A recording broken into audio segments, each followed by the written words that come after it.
Buenos días a todos, ¿cómo están? Bienvenidos a esta segunda jornada de este seminario Internacional de Seguridad y Defensa que celebramos bajo el título de Aliados y amenazas. Una vez más, en primer lugar, agradecer a la Asociación de Periodistas Europeos, a la que tengo el orgullo de pertenecer, que se impliquen en la convocatoria un año más de este seminario. A las instituciones, a los patrocinadores, agradecerles, sin ellos sería imposible celebrarlo, pero sobre todo agradecerles a ustedes que estén aquí, porque ese es el objetivo fundamental de este seminario: debatir, dialogar, ampliar nuestros conocimientos, analizar el mundo que nos toca vivir, ¿no? Y hoy la mesa redonda que me toca moderar es especialmente importante, creo yo, ¿no? Por el momento que vivimos. Lleva el título de Los conflictos sin fin y los nuevos conflictos. Claro, para la gente de mi generación, de nuestra generación, hay un conflicto sin fin, que es el de Oriente Próximo, ¿no? Lo llevamos viviendo desde que tenemos uso de razón, ¿no? Pero lo cierto es que además es un conflicto sin fin desde tiempos inmemoriales, ¿no? Es un conflicto sin fin secular. Entonces, nos podemos remontar a los tiempos de la Persia de Darío, del paso de las Termópilas, de Alejandro de Roma, de los partos, de los seleucidas, de los árabes, los cruzados, Saladino, los otomanos, los colonialistas británicos y franceses, Israel, en fin, y así. Hay una discusión siempre, la manteníamos anoche con el término Oriente Próximo, que es el que yo suelo utilizar por educación y porque como español es lo que nos correspondía por proximidad geográfica de siempre, ¿no? Eso es lo que yo aprendí en la escuela, pero es cierto que se ha ido imponiendo el Oriente Medio, el Middle East, por influencia británica. También es cierto que cuando incluimos a Irán en esa ecuación, pues ya sí podemos hablar de Oriente Medio o de Medio Oriente. Ese es el conflicto sin fin que podemos ver ahora, ¿no? Pero al mismo tiempo tenemos una realidad en Europa que es distinta también para la gente de mi generación, o ha sido distinta hasta hace 4 años, ¿no? Un continente que igualmente de manera secular vivía guerras continuas y que sin embargo en los últimos 80 años había vivido ojalá no sea un paréntesis, de paz, ¿no? Salvo la excepción de la antigua Yugoslavia, que además me tocó cubrir como periodista, que fue una guerra muy cruel, pero muy encapsulada, no se extendió por el continente. Bueno, a partir del 24 de febrero de 2022 eso ha cambiado. La invasión rusa de Ucrania también ha cambiado esas reglas de una convivencia pacífica entre actores europeos, porque Rusia, aunque esté en la parte más oriental de Europa, sigue siendo parte del continente europeo. Y eso pues ha abierto un montón de incertidumbres, ¿no? ¿Qué es lo que puede ocurrir, ¿no? Además, hay un elemento que tenemos que añadir inevitablemente también a esta ecuación en ambas zonas de conflicto, que es el segundo mandato de Donald Trump. Y yo estaba en Washington en septiembre de 2020 y siempre pregunto, soltó una noticia y siempre pregunto, ¿ustedes recuerdan cuál fue el motivo del primer impeachment a Donald Trump en su primer mandato? Tuvo 2. El del primero, el primer impeachment, por congelar la ayuda militar a Ucrania, exigiendo al presidente Zelensky pruebas de una supuesta implicación del hijo de Joe Biden en un caso de corrupción, porque allí estaban en plena campaña electoral y él quería utilizar eso como arma electoral frente a Biden, ¿no? Y efectivamente congeló, no era una cantidad, me parece recordar que eran como 400 millones de dólares, pero congeló la ayuda militar, fue un escándalo, ¿no? Y eso nos dio un poco la pista de lo que podría ocurrir posteriormente. Cuando Rusia invade Ucrania, estaba Biden en la Casa Blanca, Biden sí reaccionó con un enorme impulso de ayuda militar a Ucrania, pero en este segundo mandato de Trump, de nuevo, según llegó a la Casa Blanca. Bueno, yo estaba en Ucrania y no, se podrán imaginar cómo se vivió en Ucrania aquel día que me imagino todos tendrán en la mente, en el que Zelensky es recibido en la Casa Blanca y es humillado de una manera absolutamente indignante, ¿no?, por el presidente y por el vicepresidente Vance. Dicho todo lo cual, ¿qué es lo que va a ocurrir, no? ¿Qué es lo que va a ocurrir en ese sempiterno conflicto de Oriente? ¿Qué va a ocurrir en Ucrania y por extensión en Europa? ¿Cuál va a ser el papel de la OTAN? Supuestamente en Oriente Próximo no tiene papel, pero como vimos en la guerra contra Irán, iniciada por Estados Unidos e Israel, hubo un ataque contra territorio OTAN en Turquía, muy circunscrito a ese momento, pero bueno, suponía la implicación de la OTAN por primera vez en una agresión, sin tener en cuenta cuando se convocó el artículo 5, cuando el atentado contra las Torres Gemelas y se procedió a la invasión de Afganistán. ¿Y cómo va a evolucionar la situación con otros elementos que también influyen en el conflicto y a los que no estábamos acostumbrados y de los que se está hablando aquí estos días, ¿no? La guerra híbrida, las nuevas armas, los drones. Les comento también, yo considero que la guerra de Ucrania empieza a considerarse, o la consideramos al menos los periodistas, la guerra de los drones, ¿no? En estos 4 años no se puede imaginar cómo ha cambiado sobre el terreno la cobertura que tenemos que hacer. De enorme riesgo ahora mismo por el tema de los drones, hasta tal punto que, no sé si habrán visto imágenes, hay ahora mismo en todo el Donbass, el gobierno ucraniano ha ido cubriendo con redes las carreteras. Es un espectáculo increíble, indescriptible, extrañísimo, pero es una realidad, ¿no? Las nuevas tecnologías, la utilización de la inteligencia artificial en los conflictos.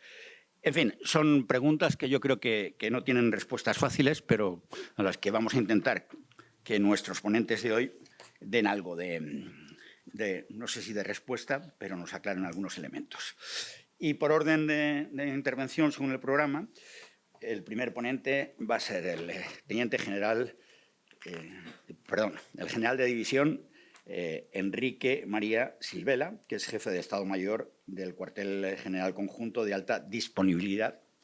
Yo no sé si leer todo el currículum general, pero bueno, lo leo brevemente. Enrique Silvela Díaz es el jefe de Estado Mayor del Cuartel General Terrestre de Alta Disponibilidad y del NATO Rapid Deployable Corps, con sede en Bétera, Valencia, donde ejerce funciones de planeamiento y coordinación operativa en el ámbito multinacional de la OTAN. General de división del Ejército de Tierra, ha desarrollado una extensa carrera militar en unidades de artillería y en estructuras del Estado Mayor, ha ocupado destinos de responsabilidad en el mando de artillería antiaérea y en el Estado Mayor Conjunto de la Defensa. Y bueno, pues un largo currículum que además, como muchos de ustedes son compañeros suyos, seguro que se lo conocen mucho mejor que yo. General, en su turno, cuando quiera, a este primer enfoque sobre los conflictos sin fin y los nuevos conflictos, cómo nos enfrentamos a ellos. Muchas gracias, Fran. Lo más importante del currículo es decir que soy del Atleti y eso me da cierta capacidad de resiliencia para afrontar todos estos nuevos conflictos. Coincidimos, capacidad de sufrimiento. Yo también soy del Atleti. Pues el tema es evidentemente importante y todos estos nuevos y viejos conflictos, por decir la conclusión desde el principio, mi impresión es que van a ir a peor. Creo que una de las claves fundamentales para entenderlos, para interpretarlos, cómo han cambiado los viejos conflictos y sobre todo por qué están surgiendo los nuevos, está en la reciente evolución tecnológica. Quiero hacer un análisis tecnológico sin pisar a la siguiente mesa redonda que se va a dedicar a la tecnología, sino hablando de las conclusiones, de las consecuencias de esa evolución tecnológica, que se resume con una expresión, a mi juicio, muy desafortunada, pero todo el mundo habla de la democratización de la guerra. realmente preferiría que aplicáramos el término democratización que cada vez más países van asumiendo formas democráticas de gobierno. Pero en realidad estamos hablando de democratización de la guerra a la reducción del diferencial de capacidades militares que hay entre las grandes potencias y otros nuevos actores. Esa reducción proporcional lo que hace es que todos estos nuevos actores sean capaces de retar a las grandes potencias, las medias potencias a las grandes, los pequeños actores, sean o no estatales, a cualquiera. Lo llamamos también democratización de la tecnología, en el sentido de que se ha difundido unas capacidades tecnológicas que han cambiado radicalmente. Donde antes había, para el ejercicio del uso de la fuerza, grandes plataformas, ahora tenemos un sinnúmero de plataformas pequeñas que sumadas pueden conseguir efectos similares. Es decir, donde antes por tamaño y por complejidad solo las grandes potencias, solo los grandes actores tenían acceso a importantes capacidades, ahora las puede tener cualquier actor no estatal. Son capacidades que les permiten, en primer lugar, el conocimiento de la situación, la adquisición de inteligencia a distancia, con un mucho mayor alcance y una mucha mayor precisión, y además de manera coordinada, características que antes solo tenían los ejércitos de las potencias medias, de las grandes potencias. Eso les otorga una influencia a todas estas nuevos actores mucho mayor que la que tenían antes. Quiero levantar antes la precaución de decir que no voy a juzgar qué es lo que está bien, lo que está mal, sino que trato de contar los hechos y las consecuencias que tienen estos hechos ahora mismo. Por supuesto que tengo mi opinión y que creo que la inmensa mayoría vamos a compartir. También hay que decir que todas estas nuevas herramientas que están a disposición de pequeños actores son tanto físicas como lógicas. No se trata ya solamente de que tengamos drones, sino que el acceso al software, a la programación, más aún ahora a través de la inteligencia artificial, permite la elaboración y la coordinación de todas esas capacidades y su traslado al ámbito cibernético e incluso al ámbito espacial. Todo eso es, desde luego, un multiplicador de fuerza que, insisto, reduce proporcionalmente la diferencia entre capacidades de las grandes y de las pequeñas potencias. ¿Cuál es la consecuencia principal de esta circunstancia? Que creo que es la parte central de lo que quiero decir. Los incentivos que tienen todos estos nuevos pequeños actores crecen para retar a los grandes actores. Donde antes no osarían plantear un desafío abierto a algunas potencias, ahora sí se atreven. Y esto va a ser creciente, se van a atrever más por esa reducción del diferencial del poder relativo en el ejercicio de la fuerza. Van a tener mayores incentivos para actuar, lo cual nos lleva a un mundo más en riesgo. Del lado de las grandes potencias, el incentivo va a ser que, en lugar de establecer estrategias de contención, que es lo que hemos hecho durante la mayor parte de los últimos años después de la Guerra Fría, o incluso la Guerra Fría, al fin y al cabo, eran estrategias de contención, va a haber una tentación creciente de buscar estrategias de solución. Es decir, si yo no puedo contener porque el alcance que están teniendo en distancia, en adquisición, en coordinación, los nuevos actores me va a afectar permanentemente, tengo que ir a la guarida del lobo y terminar de liquidar la amenaza. Ya no nos vale la contención, tenemos la tentación, y lo estamos viendo en estos conflictos eternos, como el mejor ejemplo ahora mismo es el ataque de Hamás, como Hamás, donde antes no hubiera osado, con las nuevas capacidades que tenía, fue capaz de realizar el ataque del 7 de octubre, y cómo la respuesta israelí ha sido absolutamente desproporcionada, porque han ido a tratar de eliminar del todo como quien trata de extirpar un cáncer. Todo eso, insisto, es consecuencia de la tecnología y esa tecnología está presente, sigue presente, con lo cual me temo que este va a ser la continuación de lo que vamos a tener en los próximos años. El incentivo de los pequeños a retar a los grandes, la tentación de los grandes de resolver definitivamente cualquier situación por la vía de la violencia. Al final, entonces, decimos, bueno, ¿y qué hacer? ¿Qué podemos hacer todos los demás? Para mí, la reacción lógica es el estudiar, analizar, tratar de crear nuevas formas de gestión de los conflictos para que no degeneren en violencia. Hay, por supuesto, la postura realista de que esto es inevitable, con lo cual vamos a la guerra todos contra todos. Quisiera pensar que no va a ser así. Quisiera pensar que vamos a ser capaces de desarrollar nuevos y más complejos procedimientos para establecer una contención o una gestión de los conflictos dentro del ámbito del derecho internacional. Pero al mismo tiempo tenemos que ser conscientes de que ese incentivo para los pequeños o esa tentación de los grandes van a generar inestabilidades para las que tenemos que estar preparados. Con lo cual no es incompatible una solución con otra. Definitivamente necesitamos mejorar en lo tecnológico y en el tamaño nuestras capacidades militares.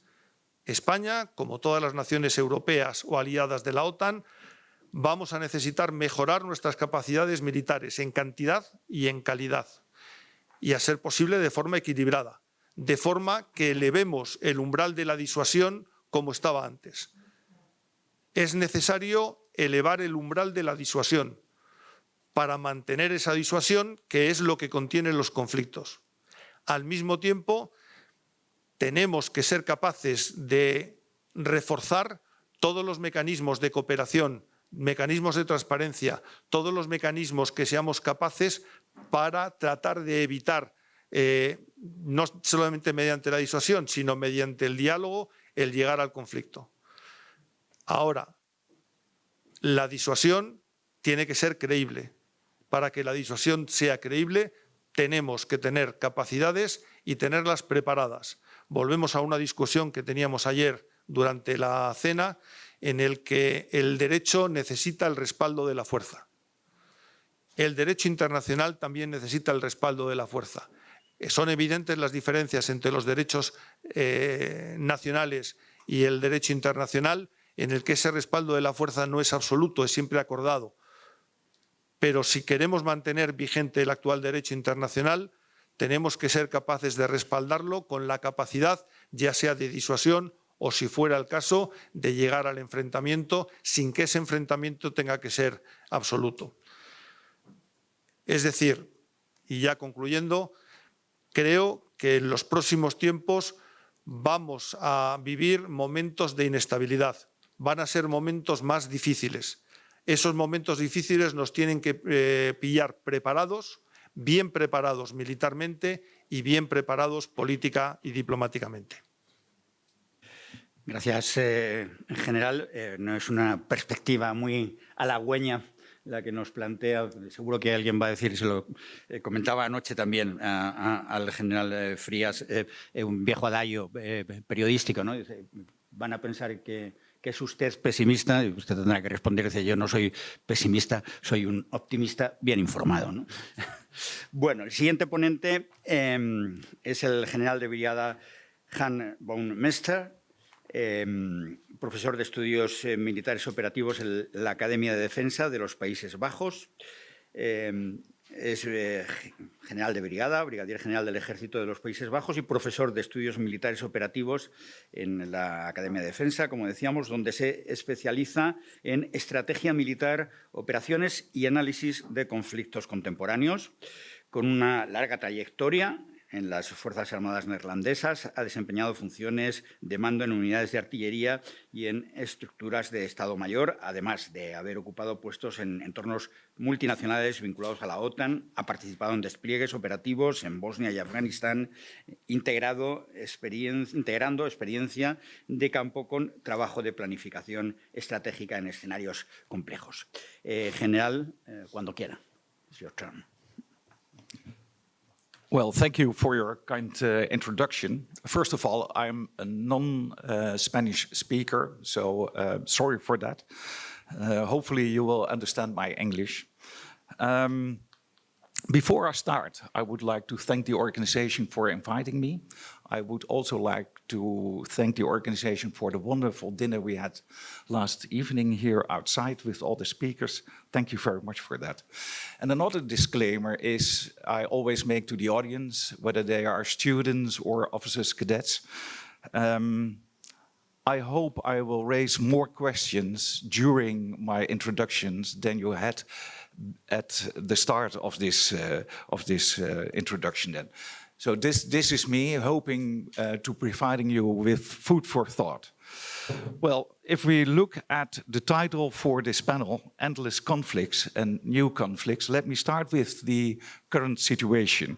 And we use, at the Netherlands Defense Academy, we use the monitor of the Geneva Academy, a well-respected institute for international law, humanitarian law, law of armed conflicts, and they have a monitor. And on this monitor, it says that now at the moment, worldwide, there are 88 armed conflicts.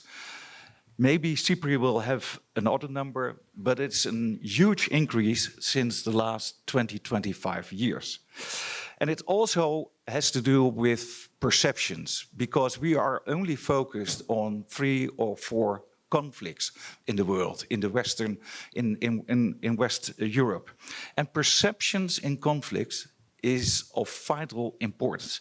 It's how you think about conflicts, how you decide what you will do about it, and how you will act.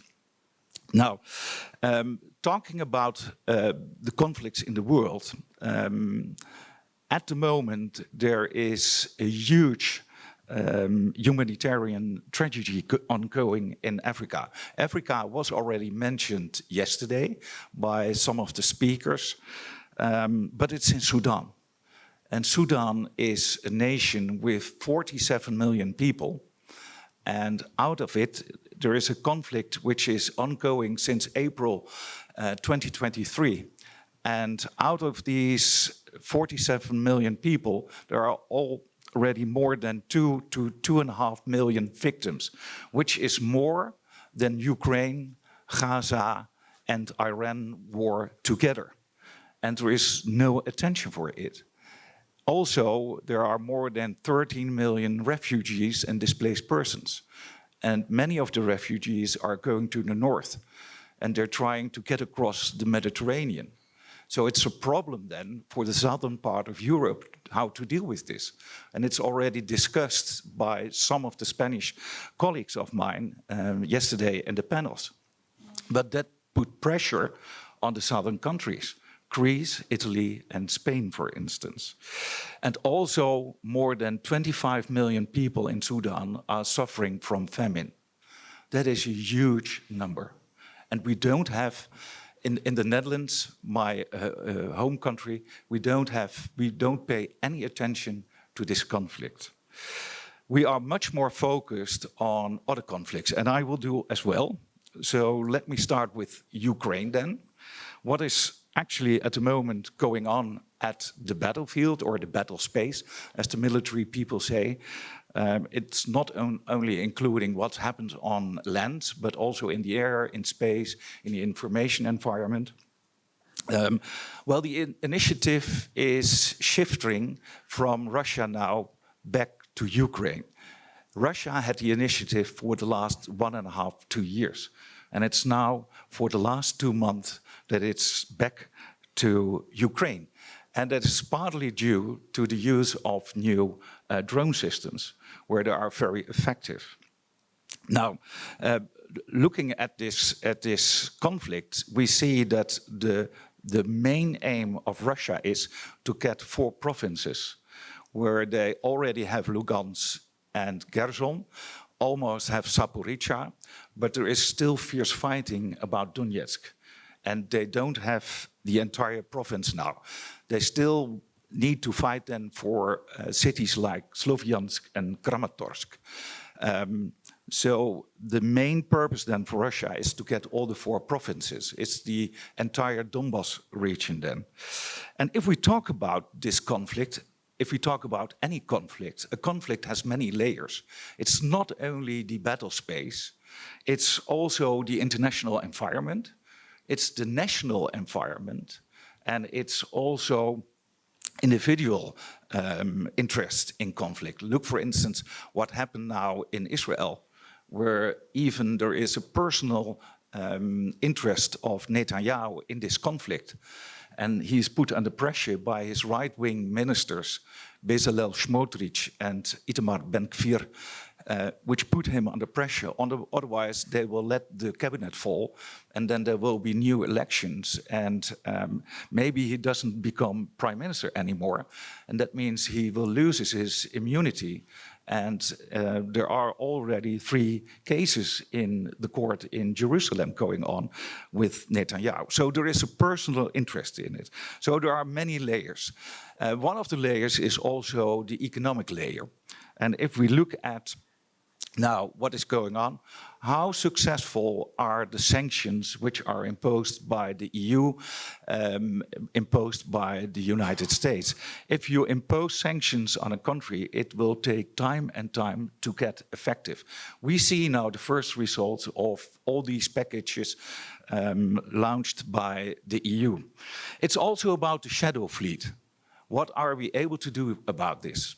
It's the gas, it's the liquid gas, which is still exported from Russia to countries in Europe. And do we have enough rules and regulations already in place where we can do something about it?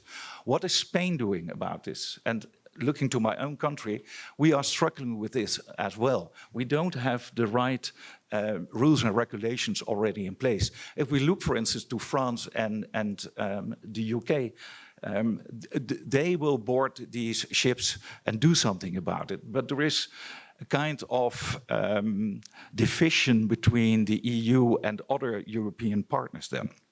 Well, looking at the many layers, it's also of interest to see the support which is given to Ukraine.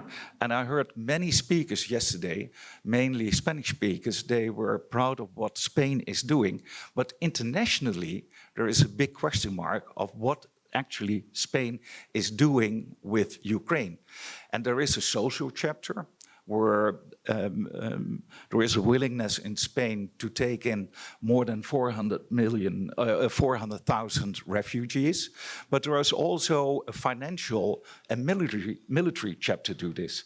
And Spain is always making the comparison with France. But what is France doing actually about this? And I'm saying this because, and it was mentioned yesterday as well, about the speech given by Mark Carney, the Prime Minister of Canada, at the Davos Forum. And he was talking about the middle power, or the middle large powers, the middle large nations. And I consider Spain to be one of those countries. And if you have this role, it comes also with responsibilities. So what is the willingness then? Let's be very honest. And I do so because the Netherlands, and I personally consider myself as a friend of Spain. And if you are very good friends, our royal families are very good befriended. If you are good friends, you can be critical on each other as well. So this is my big question I have for Spain then. What are you really doing with Ukraine? Then the other conflict, Gaza, where are we now? Since November, there was a kind of agreement, phase 1, phase 2, and we're still waiting for phase 2. If we are looking at phase 2 in Gaza, it talks about the disarmament of Hamas and the withdrawal of Israeli troops. And none of them are taking place because there is no trust between the parties. And if you look at the different layers of the conflict, it's also now happening in the international politics, where there is now a board of peace created by President Trump. And what is then the authority of this board? Many cabinet leaders in Europe were invited to participate in this board, but they refused to do so, with an exception of Orban. But I think that the new prime minister in Hungary is now not joining the Board of Peace anymore. But what is the status? For me, actually, where there is a Board of Peace just next to institutions we already have, like the UN, it says that it's a very good illustration of what we call the erosion of the international rule-based order.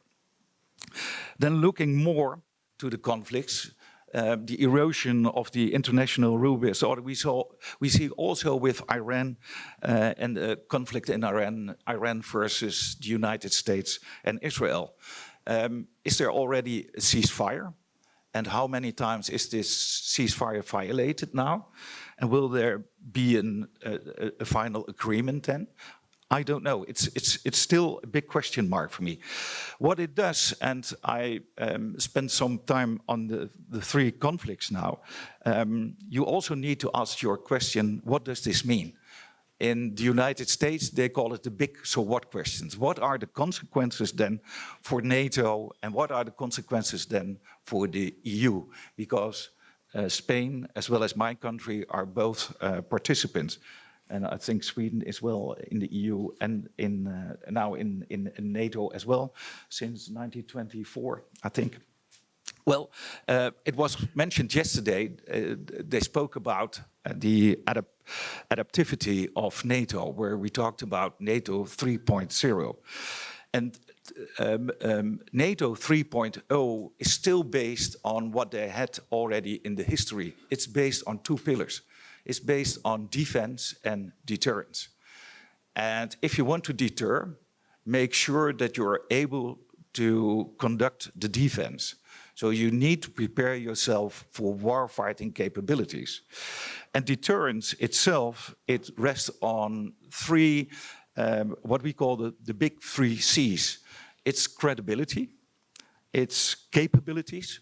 You should have enough troops, well-trained, and there should also be political willingness to do something with it.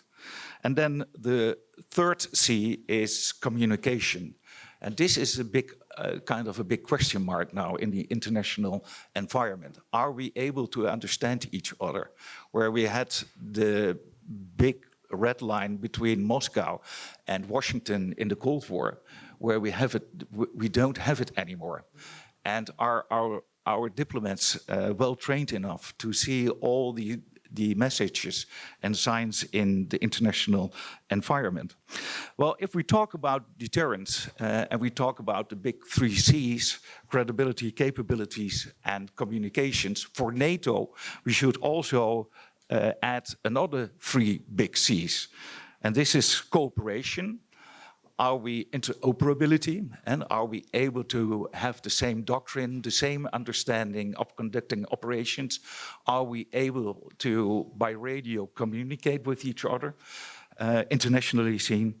It's about cohesion. This is already discussed yesterday. And it's also about commitment. Are we willing to contribute to this? Is there a willingness to do this? And talking about this commitment, now the focus for the last 1.5 years is mainly on the US. Will they participate or not? But my personally point of view is that there is probably more a divide between the northeast of NATO versus the south.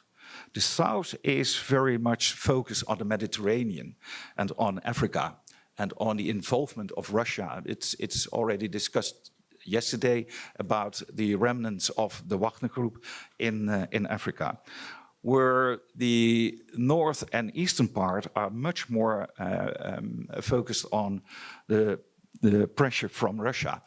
And I will not judge this. I think that both regions have good reasons for this focus. And I only want to make some observations out of it. My first observation is what I call the lack of strategic empathy. And if we talk about empathy, it's something between people. It's put yourself in someone else's shoes. And are we able to do this with countries? Are governments able to do and to think about the position of, for instance, Spain and what they are looking in Africa? What is their relationship then with the northern African countries, especially Morocco?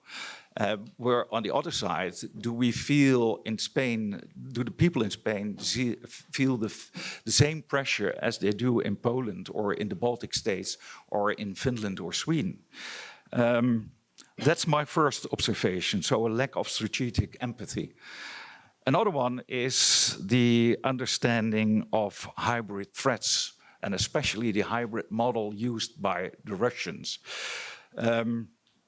And it's hard to consider this because I heard the Spanish Prime Minister talking about that there will be no tanks coming across the Pyrenees and there will be no tanks in the streets of Madrid or of Barcelona. Well, it's not so much about the armed forces, but it's much more the game of the intelligence services. And they will have an interest. They also have an interest, I think, here in Spain, because Spain has interest in Africa, Russia has interest in Africa, so you become more or less a kind of victim for the Russian intelligence services. And moreover, if we look at Spain with Basque Country, with Catalonia, what about the Russian involvement of the Catalan independence group then? Consider this, and Russia is more close than you think, and they will try to disrupt your society from within. Not so much with armed forces, not so much with tanks or airplanes at the front. Then the last one is also an observation. Is NATO flexible enough? What we see is that we don't know for sure what the US will going to do when there is a kind of conflict. But on the other hand, we see globally that there is much interest to join the NATO then, maybe only for a couple of years or a couple of months. And I'm talking about the countries like Japan and South Korea, like Australia and New Zealand. It's the Indo-Pacific Four who has a lot of interest in doing things together with NATO. Then my last part, it's about the EU. I don't think that the EU is directly dealing with security and defense matters. They had all kinds of initiatives. Already 20 years ago, they launched the concept of EU battle groups, but it never came into being. And they also launched a couple of years ago the strategic compass. There is some initiative, but I think that the EU is much more an economic alliance. And what I think is that they have a role in this, that they should give more guidance for harmonizing the defense industry. And to give you an example, I came here on Tuesday and I had a dinner with the Dutch ambassador, and he told me that he was hosting a party from the Netherlands a couple of weeks ago where they had meetings. They were startups and it was Dutch industry, defense industry, and they had meetings with Spanish defense industry, and you have a very great and well-developed defense industry with high technology. But they always considered themselves to be competitors, where they found out that there was much more opportunities to work together. And this should happen more. And there should be more pressure coming out of the EU, not only sitting together and discussing this, but there should be action now. And I will conclude my introduction. I will conclude with a concern. It's also about the EU. The EU is considered one body, but it is not. And I hear from many people from the Netherlands who work for the EU. I hear from colleagues who are staff officers in the EU that we see that the EU is a kind of organization with many sub-organizations, and all want to have a main part of the money that comes with the rearm program, which was launched in March 2025. And that ends my introduction. Thank you very much. Muchas gracias, General. La verdad es que ha colocado usted sobre la mesa una serie de aspectos que esperemos podamos ampliar y debatir después, pero son muchos y son muy complejos. Con relación a lo de qué aporta España a Ucrania, es difícil, yo me imagino, medir en términos económico-militares. Sí le puedo decir por mi experiencia que, desde luego, cuando uno está en Ucrania, España es un país que tiene mucho prestigio entre los ucranianos, no solo por la reacción que hubo cuando el comienzo de la invasión, con la acogida de refugiados, sino también después la implicación del gobierno en el apoyo político, que a veces es muy importante, al presidente Zelensky, y luego los programas de entrenamiento militar, etc. Es cierto que España no tiene la capacidad económica que puede tener Francia, o que puede tener Alemania, pero bueno, hay ahí, yo creo que sí, una voluntad política de apoyar a Ucrania y al gobierno ucraniano. Pero bueno, es un tema. Y otro tema que ha puesto sobre la mesa que me parece fundamental y que yo estaba dudando, o sea, introducir en esa primera introducción, y no lo hice porque nos lleva ya a otro debate más complejo, que es la cuestión de África. Y yo, como representante de un medio de comunicación, como periodista, aunque no me siento responsable porque yo no tomo las decisiones, sí tengo que entonar una especie de mea culpa, porque efectivamente los medios en general europeos y desde luego los españoles nos ocupamos muy poco de lo que ocurre en África. Cada vez que uno le plantea a sus jefes que sería muy interesante ir a África, contar lo que está ocurriendo allí, entre otras cosas porque afecta a España, todo el tema migratorio, como todos los conflictos en el Sahel, en las distintas regiones de los grandes lagos del centro de África, nos afecta directa e indirectamente con el envío de gente que huye para tratar de sobrevivir, ¿no?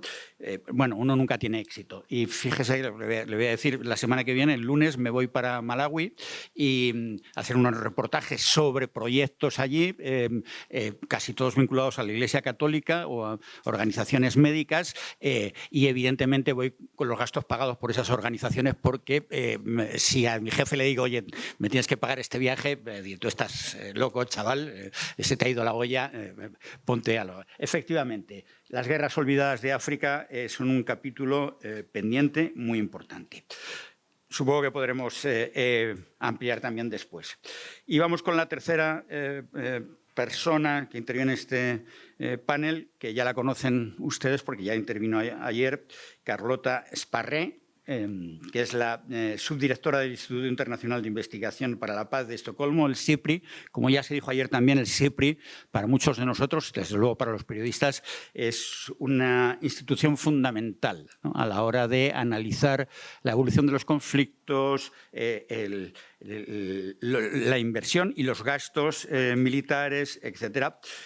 Carlota Sparré es, como decía, la directora adjunta del SIPRI bueno, pues es una diplomática sueca de carrera con más de 3 décadas de experiencia. Ha ocupado puestos de alta responsabilidad en el Servicio Exterior de Suecia, ha sido embajadora en Jordania, en Egipto, y ha dirigido, bueno, un montón de proyectos. Y sin más, Carlota, tiene el uso de la palabra. Thank you very much, and it really is an honor to have the chance to speak twice at this important conference, and I'm very glad to follow these two brilliant co-panelists. So I thought I'd talk first a little bit about broader trends, and then I will move towards the Middle East, which is the region that I've spent most of my career on. But as we just heard earlier by one of my co-panelists, we see a record number of conflicts in the world. We also see a resurgence of large-scale interstate wars between technologically advanced states, in addition to the conflicts that already were existing. We see an erosion of arms control systems, including this year with the expiration of the New START agreement between the US and Russia on nuclear arms control. We are seeing record spending of record military spending, which globally in 2025 reached $2.9 trillion US. We see the technological development that my co-panelists have been talking about, and we see the shaking of the rules-based order as we have known it, a weakening of the multilateral system, a weakening of diplomacy, a disregard for international humanitarian law.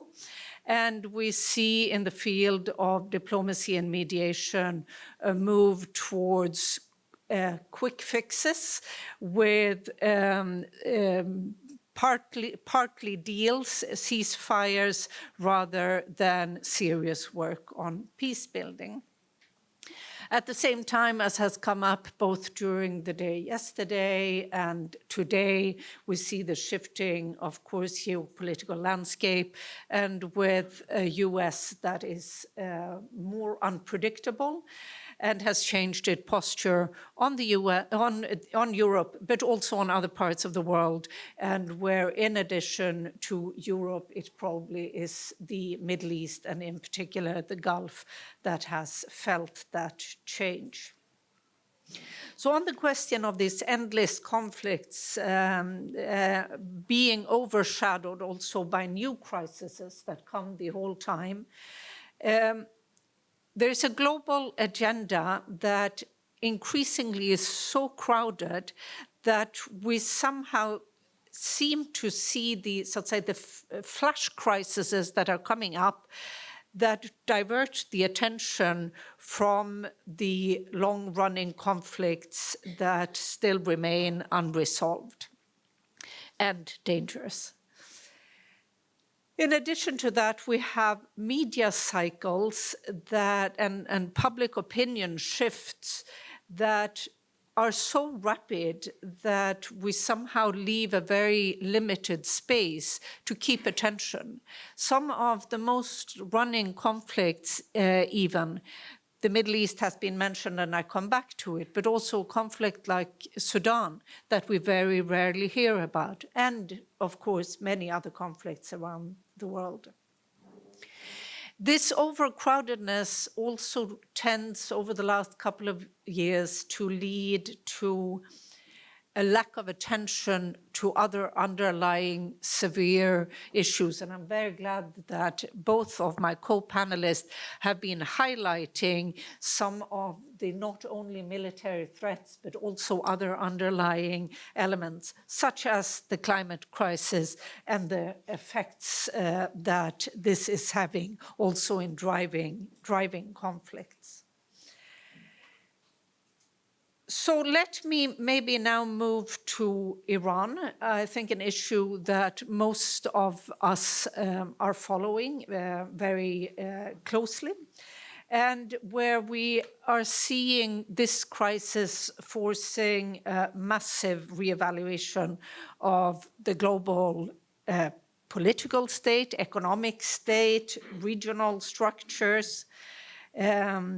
Emerging and ongoing crises in the region are profoundly altering the supply chains. Economic growth is affected, and not only in the Middle East region, but globally. The US-Iran confrontation is swinging between overt operations, sanctions, and open military action.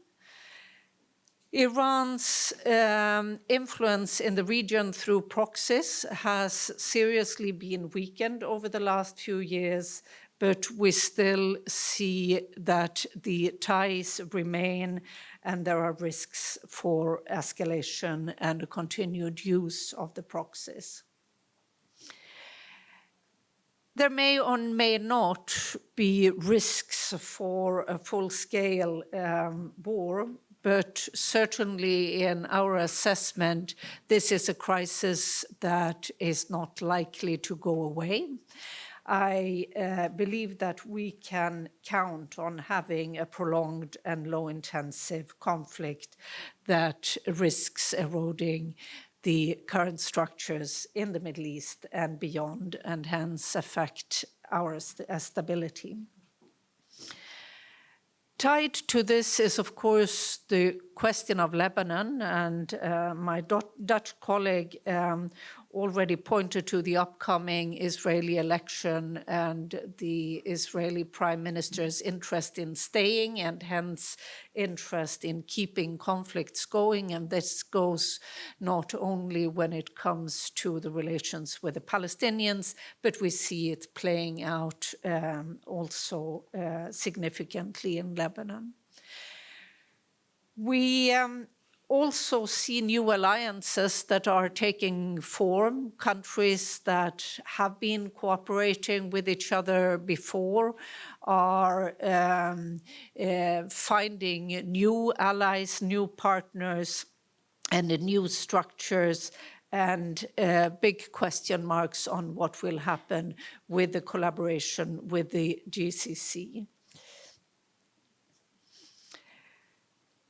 With the Middle East or a Middle East region that has been in crisis over the past 15 years, with numerous civil wars and the effects that we have been seeing on top of the already existing long-term Israeli-Arab conflict, it is region that is now locked somehow in the recurrent cycles of escalation and fragile ceasefires at best, where the structural problems and issues that were the underlying cause for the Arab uprisings in 2010, 2011, have in no ways been addressed, and all of those elements that were there,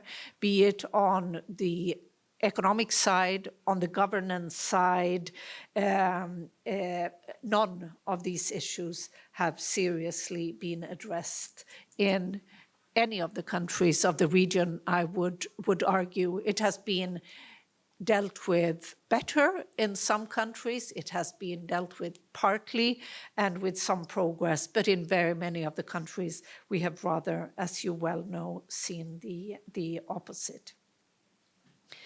So we see structural challenges still on the governance side.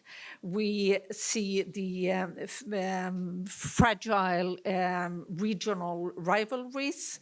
We see economic grievances, and the international focus has very much shifted and depended on the last crisis, but at least speaking for Europe, and even as a Northern European, where quite naturally Ukraine and our eastern flank has, in my view, very rightly deserved much of our attention, there is also a need to continue to see the rest of our neighborhood.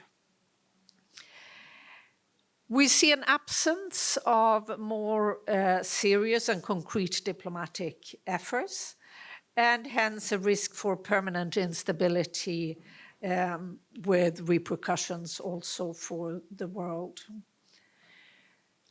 So why does this matter to us? Well, obviously, this is our immediate neighborhood. The geographical proximity means that whether we like it or not, this is an area that we need to find ways of collaborating with. But what happens in one region also has direct effects on the other region.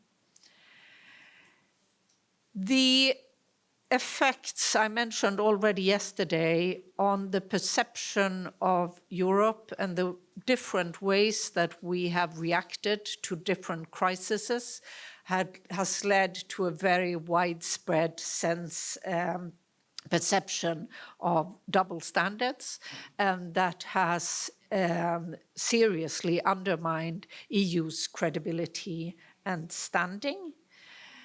We need to acknowledge and we need to address these trust gaps. So trying maybe to end with what are some of the things that we can do, should do. And for those who may be interested, I can refer you to a paper that I wrote for IE Med last year when the new Pact for the Mediterranean was launched.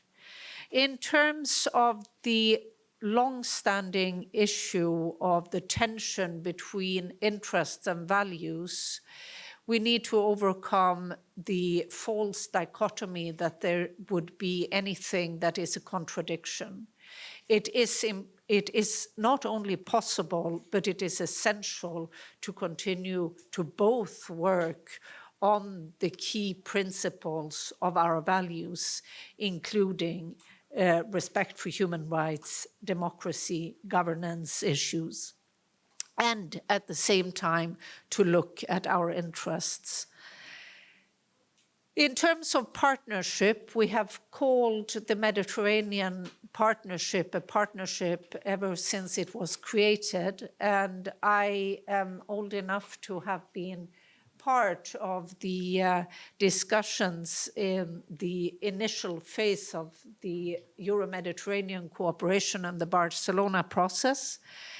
And I still think that this is one of the most important and forward-looking and admirable initiatives that at the time was taken by Spain in a very close collaboration, both with partners in our southern neighborhood, but also throughout Europe.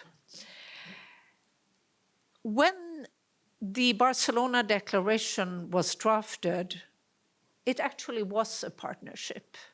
The idea was a partnership and a genuine way of wanting to work together.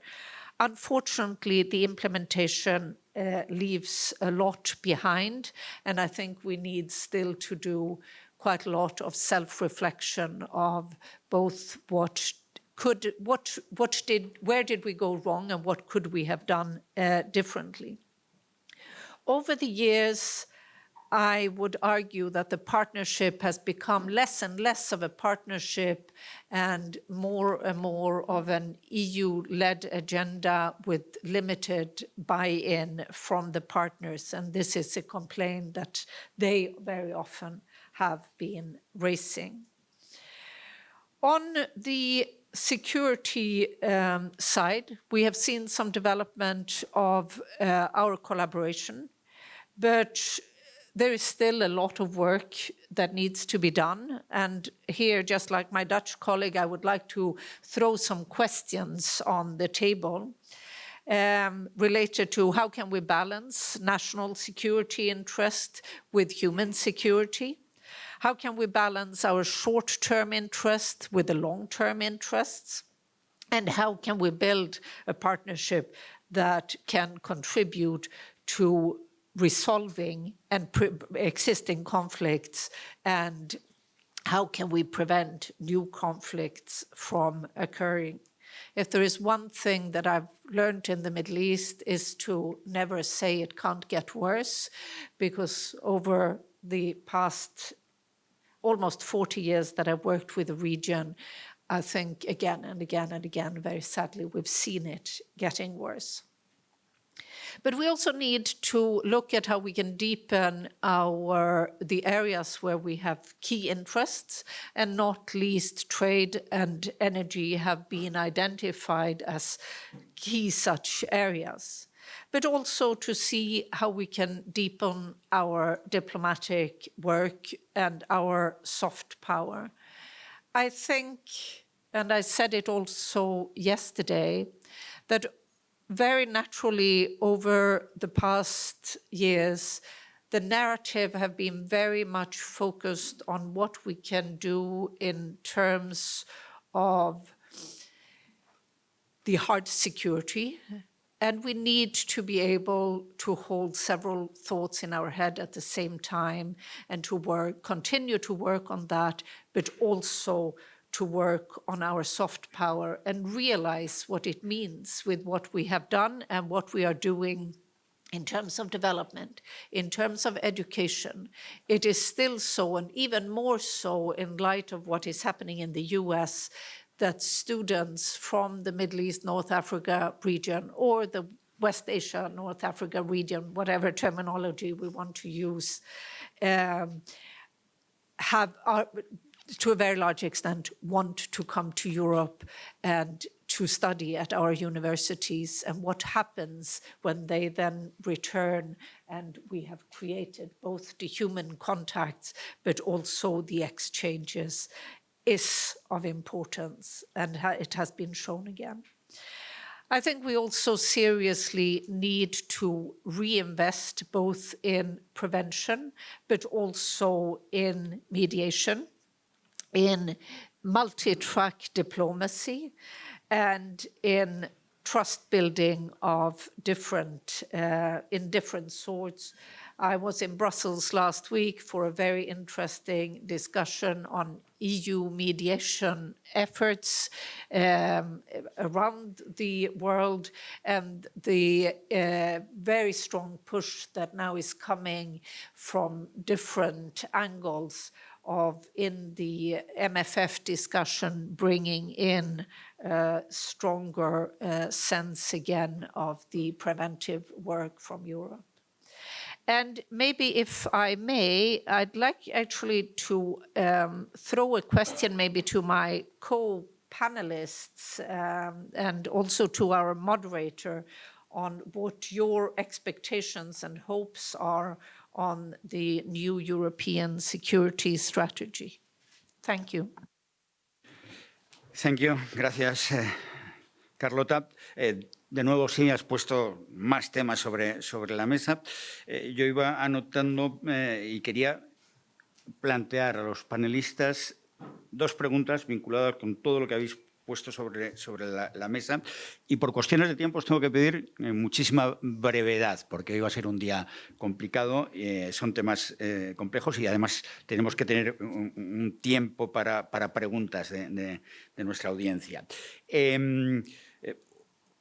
Una primera cuestión, mencionabas el doble estándar, también lo mencionaba el general Master. Valores, derechos humanos, democracia, la legalidad internacional, el multilateralismo, la convivencia basada en reglas. ¿Hasta qué punto creéis que está en riesgo este modelo? ¿Que está saltando por los aires este modelo? Si vemos ese doble estándar, que desde luego en la opinión pública española es bastante evidente, esa percepción de un doble estándar por parte de Europa y de Occidente con relación a lo que fue la reacción tras la invasión de Ucrania y lo que está siendo la más que tibia reacción de cómo Israel ha arrasado la Franja de Gaza y está arrasando el sur del Líbano, algo que por otra parte es importante para nosotros como españoles. Yo hace unos meses estaba de nuevo al sur del río Litani, viendo de nuevo cuáles están siendo las consecuencias de eso. ¿En qué medida ese doble estándar también contribuye a que el sistema, lo que conocíamos como la legalidad internacional, salte por los aires y se cuestione incluso el papel de Naciones Unidas? Esa sería una primera cuestión. La segunda, que no quiero dejar de plantear, es que estamos ante un nuevo paradigma en Oriente Próximo y Medio. Es evidente que Israel ahora mismo quiere ser el hegemón de esa región del mundo. Es una especie de nueva Esparta, la Esparta del siglo XXI. Y ahí entra la ecuación con Irán, porque para mí es evidente que Donald Trump no tenía el más mínimo interés en atacar Irán. Es evidente que fue arrastrado por Netanyahu. Creo que a Trump es fácil arrastrarle si uno sabe cómo engatusarle. Y lo que hemos visto, y creo que nos ha sorprendido, es que después de 4 meses Estados Unidos no ha ganado la guerra, pese a su absoluta superioridad militar, como hemos comprobado. No porque Irán no haya querido hacer más daño, aunque eso es lo que diga el régimen de los ayatolás, sino porque no tiene capacidad para hacer más daño. Es evidente, ha hecho lo que ha podido. ¿Cómo analizáis, cómo puede leerse esa no victoria, no me atrevería a decir derrota, que no considero que sea una derrota, pero no victoria de Estados Unidos frente a Irán, cuando todo hacía pensar que, bueno, como el propio Trump dijo en su momento, en 48 horas he acabado con una civilización, ¿no? Esas dos preguntas, situación de la legalidad internacional, cómo se puede compaginar, si es posible o no, o si vamos a pasar a un nuevo modelo en el que el multilateralismo dejará de existir, como lo conocemos hasta ahora. Y el segundo, bueno, pues esa especie de no victoria de Estados Unidos en Irán. Insisto, por favor, en que las respuestas sean breves, porque si no el tiempo se nos va a ir de las manos. Fenomenal. Pues brevemente, me voy a reafirmar en la introducción que he realizado. Es decir, el cambio tecnológico nos lleva a una reducción de la diferencia proporcional de poder entre los estados, con lo cual a los actores que tienen superioridad tecnológica les entra las ganas, y es lo que está ocurriendo con Israel, de resolverlo del todo. Pero lo que estamos viendo es que no pueden. Y es lo mismo para la siguiente pregunta, para lo de Irán. La tentación, el momento sujétame el cubata de Trump con Netanyahu es, pues sí, pues venga, acabamos con el problema del todo. Y lo que hemos visto es que no han sido capaces de acabar con el problema del todo. Con lo cual se enquista.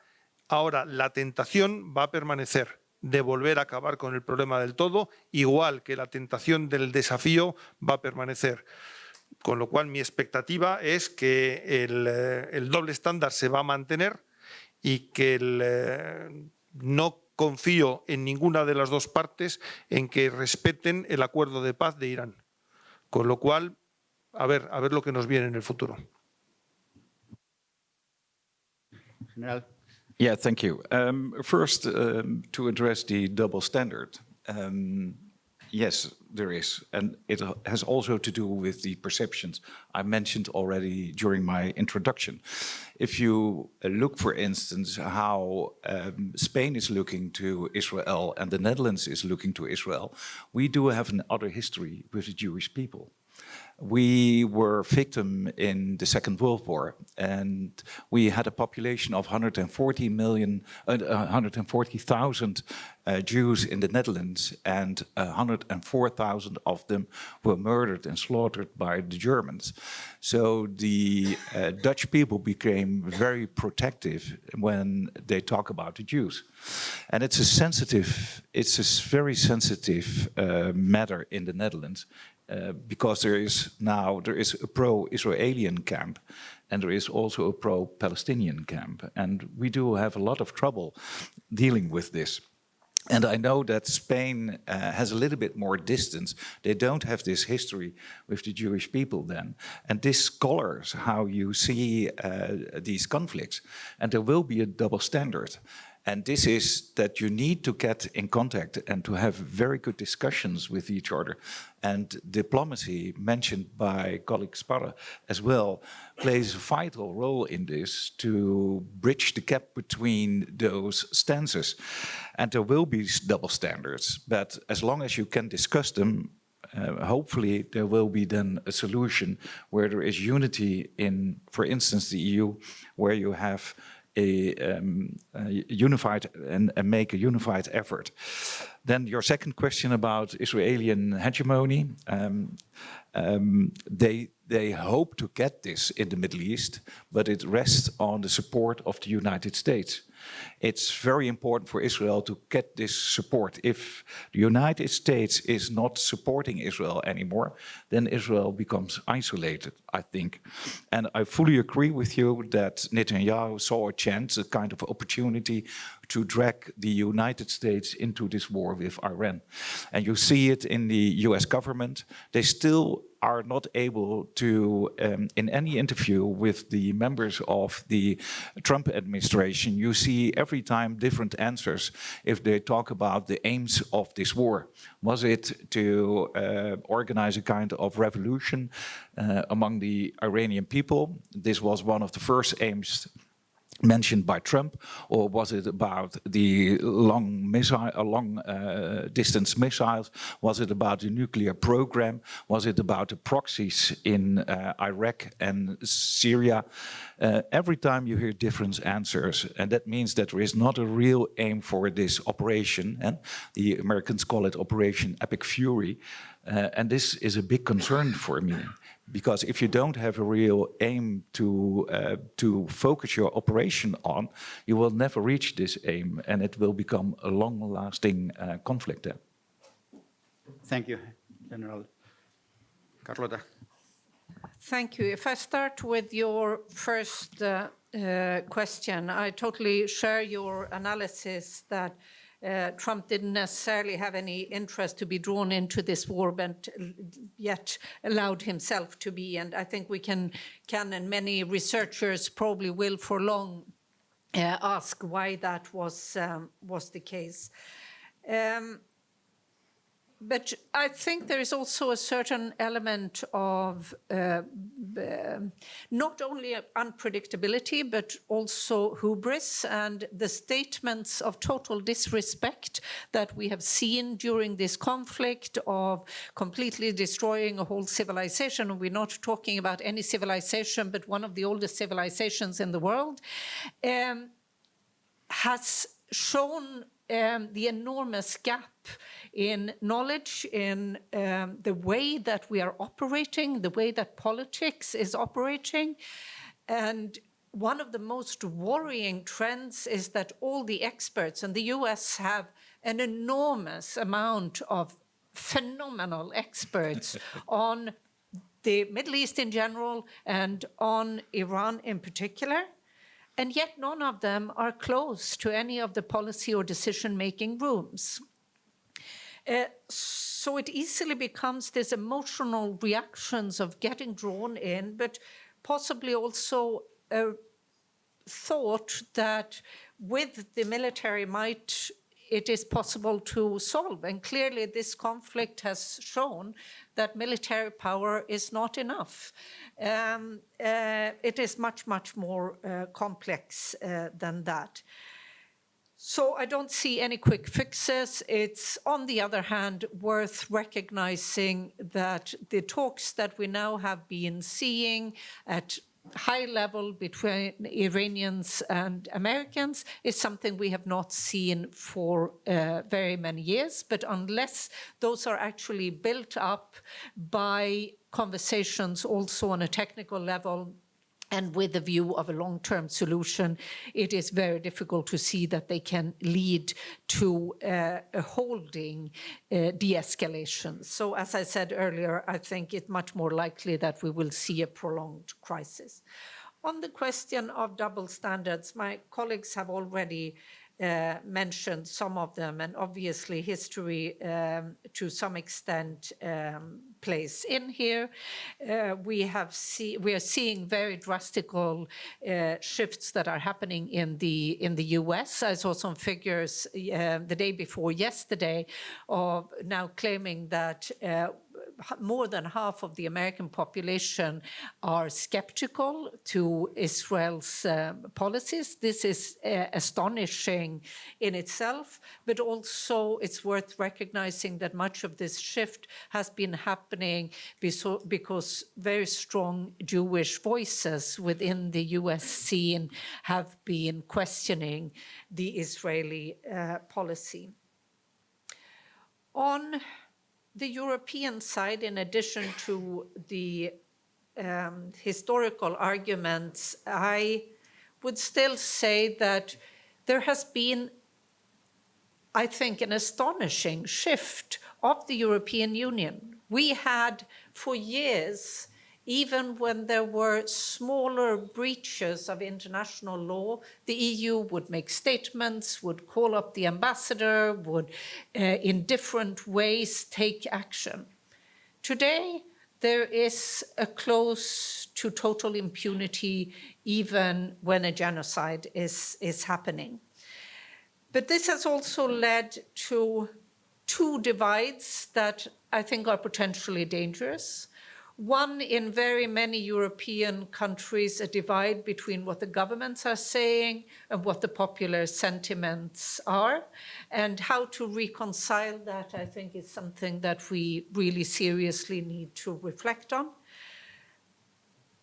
But in my opinion, this has also unfortunately been playing in to political divides and polarization that is happening in many European countries, and combined with an anti-immigration, anti-Arab, anti-Muslim agenda that also is potentially dangerous, both in our relation with the region, but equally within our own countries, where a significant part of our population today have an origin in the region.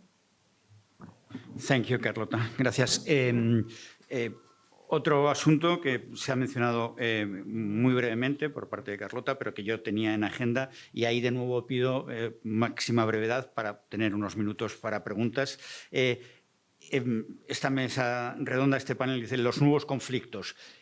Se está estudiando, se está analizando tanto por las instituciones de defensa como por los institutos de análisis geopolíticos como el SIPRI, posibles conflictos derivados del cambio climático. Estamos en Toledo, ayer estábamos casi 40 grados, se están batiendo récords, no solo en España, en toda Europa. Y en todo el mundo. Es evidente, había una frase siempre en Oriente Próximo que se decía la próxima guerra será por el agua. Bueno, la próxima guerra va a ser por el agua, por los alimentos. Se estudia, se planifica, se tiene una visión, se intenta decir vamos a adelantarnos a lo que puede ocurrir o estamos todavía lejos de llegar a ese planteamiento sobre lo que puede ser, ¿no? Please, 2 minutes. I will be, sorry, I will be super brief. This is an absolute core element of SIPRI's research, and increasingly so.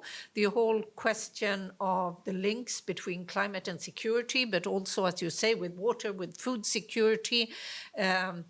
We now tend to say not talk so much any longer about the pandemic, and yet very many around the world believe that it's just a question of time until we will have a new pandemic. So clearly all of these issues need to be very seriously and actively on our agenda, both as peace research, in addressing in a preventive manner, but also in, again, fostering the multilateral collaboration that is absolutely essential, because all of these risks are transboundary and are risks that cannot be handled by single country or even single regions alone. En mi caso puedo hablar por OTAN. OTAN está en lo que tú has comentado, en los conflictos del agua, desde hace tiempo, potenciales, pero la atención está tan centrada ahora en los conflictos reales en el flanco este, donde no hay un problema de agua, y en los grupos terroristas en los que sí puede haberlo, pero que no es el factor esencial ahora mismo, que no es la primera prioridad. Hay proyectos de investigación y hay análisis, pero son secundarios con respecto a la amenaza principal. Yeah, thank you. About the climate change, yes, we do have now a climate general in the Netherlands, which is one of the former chiefs of defense staff. He's running this program now and makes us aware all the sharp edges and the negative things that come along with climate change. And for the sustainability, we do have all kinds of sustainability programs already within the Ministry of Defense and the Armed Forces. But it's also a kind of a paradox, because on the one hand, you try to do and to make all kinds of agreements and have programs where you are focused on sustainability. On the other hand, we are an organization that is there for conducting war. And war in itself is destroying and spoiling the environment as much as it can. So there is a kind of contradiction in it. And we need to be aware of that, because if there is a war, look, for instance, what happened in Iran, what happened in Gaza, what happened in many cities in Ukraine. It's destroyed, and there is a lot of damage to the environment, which can also have an influence on the climate as well. So it's a kind of paradox we have in the armed forces then. That's true. Thank you very much. Okay, bueno, vamos a abrir un rápido turno de preguntas, de debates. ¿Hay alguna pregunta ante el público? Veo que ayer se levantaba. ¿No? Nadie, pues sigo preguntando yo. Entonces,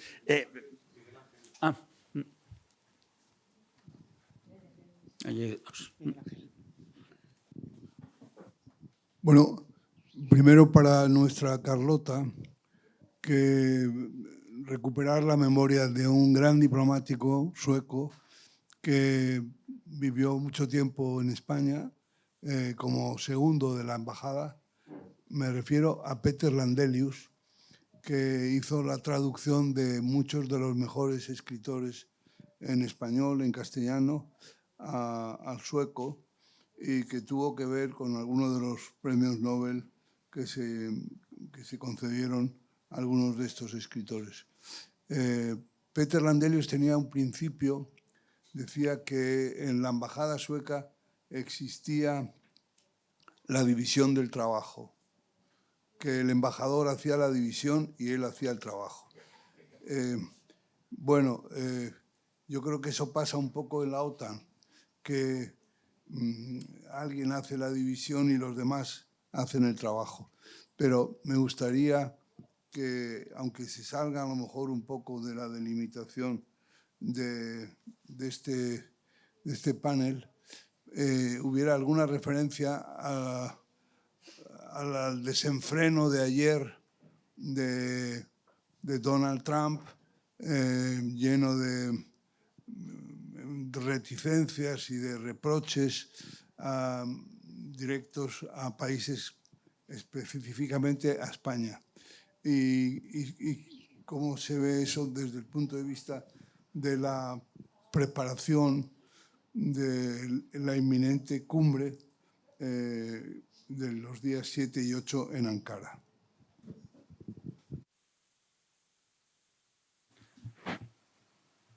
Carlota. Okay. I guess it is as much, if I understood the intervention well, I think it is as much a question of a comment, maybe as a question, but maybe a reflection there. I think we need to be able to do both and have a division, not have a division of work, but everyone doing both. In terms of the different statements that are coming from the other side of the Atlantic, I think there are new statements coming every day, and maybe we should just give a little bit less attention to some of them, because it's something else that will be said the following day. Sí, estoy muy de acuerdo. A Trump hay que tomárselo en serio, pero no al pie de la letra. En consecuencia, pues sí, hay que escucharle y hay que ver lo que lleva durante mucho tiempo diciendo, porque a lo mejor tiene un resultado. Pero lo que diga un día separado cualquiera, creo que efectivamente Trump aplica la cuestión de la división del trabajo. Él habla y dice burradas, pero luego la gente que está con él trabaja y el trabajo de la gente que está con él es, con las debidas salvedades, un poco más serio. La reunión que tendrá lugar en Ankara de la Alianza, al final lo que va a haber es muchos grupos de trabajo que habrán acordado la relación que hay entre los países europeos y Estados Unidos a nivel trabajador, vamos a llamarlo así, es muy buena, sabiendo que el contexto político es muy difícil. Espero que los Sherpas sean capaces de arreglar lo que se pueda dentro de las exageraciones que en esa división del trabajo hace el presidente de Estados Unidos. Well, I agree with the previous speakers. Don't pay too much attention to it. It happened during a meeting of Trump and the Secretary General of NATO, Mark Rutte.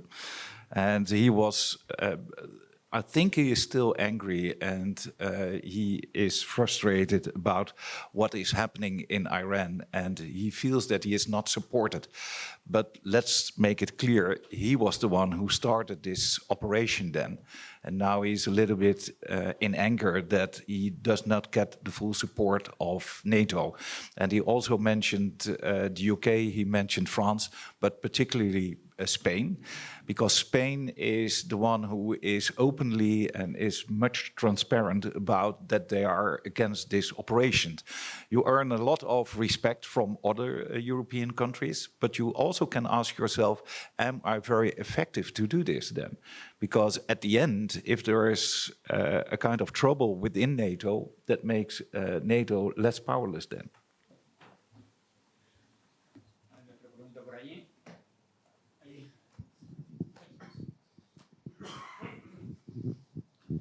Dinos tu nombre y medio, ¿vale? Vale, gracias. Que y media tenemos que terminar. Soy rápida. Carol Mundi, de Televisión Española. Quería preguntarles a todos, porque han mencionado que necesitan mejorar en lo tecnológico cualidades militares, y a mí se me ha quedado un poco a la práctica, no sé en qué se traduce, o sea, en mejorar cualitativamente, pero qué pueden hacer los países para meterse en un mundo que ahora mismo está hablando constantemente de la inteligencia artificial, de nuevos softwares, de nuevas incorporaciones tecnológicas. ¿Qué herramientas nos pueden utilizar, sobre todo, no solo para defendernos mejor, sino también para encontrar más rápido la paz cuando los conflictos están enquistados? Gracias.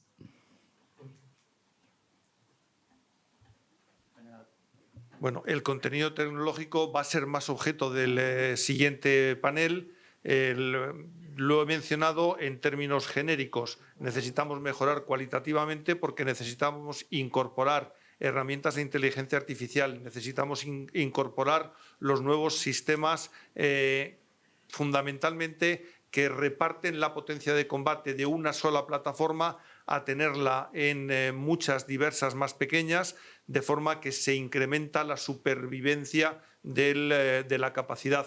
Esa es un poco la orientación en la que va el cambio tecnológico en lo cualitativo.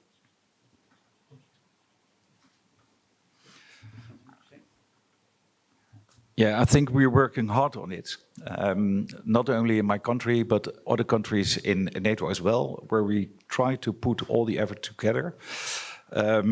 We need to make improvements, and we're not only talking about, if we look at new technologies, most of the time only AI is mentioned, but it's also about autonomous systems, and there is also an ethical side to this.